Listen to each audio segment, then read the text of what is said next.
Investigators got their first daylight look at the charred wreckage of the first deadly crash of a 777.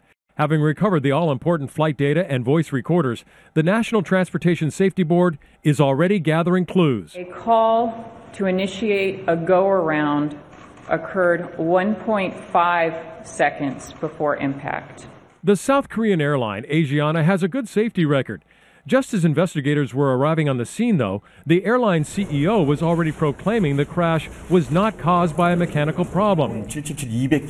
From what I know, he said, the 777 aircraft and the Pratt & Whitney engines did not have any problems, and he defended the flight crew as veterans, one with 9,000 flight hours, the other three a combined 10,000 hours.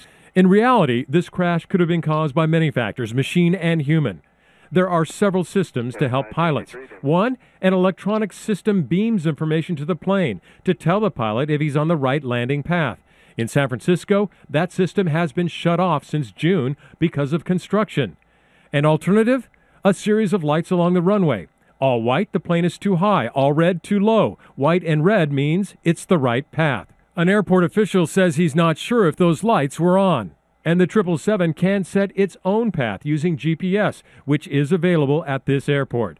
But even if none of those aids is turned on, there is the old-fashioned way, in which a pilot sets the right descent using knowledge and eyesight on a clear day. And perhaps they found themselves too low, too slow as they came in over the water. Maybe there was some depth perception problems that they felt they were too high when actually they were where they needed to be. This is only the second 777 crash in the jet's 18-year history.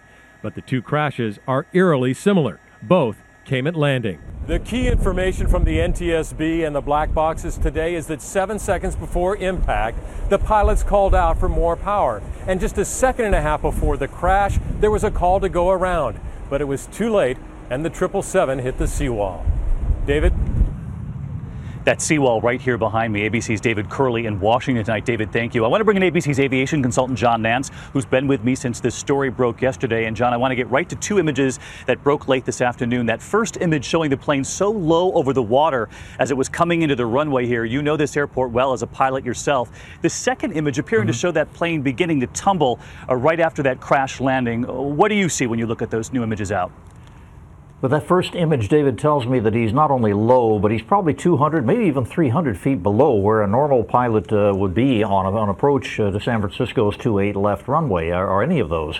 I mean, it's a visual day. I don't have any understanding of why he would be so low and dragging that airplane in across the water. The second image is very fascinating and very, well, I'll put it this way. I'm very thankful that this airplane was strong enough to hold up. It almost went over, and if it had gone upside down, we would have had a totally different situation rescuing those folks, and we probably would have lost about half of them. It's a paying, if you will, to the strength of the wing of the Boeing as well that it didn't snap off. And John, with just a few seconds left, I wanted to get back to what David Curley just reported, that from the cockpit, 7 seconds before the impact, to call for more power, and then 1.5 seconds before the crash, the pilot asking for another go-round here at the airport. It's an indication, David, that he realized at the last second that they were not going to make it to the runway. But why did they not realize that ahead of time? It's going to be one of the key questions here. It certainly was no mystery that they were very low. And why they waited this long is going to be one of the key elements of the investigation.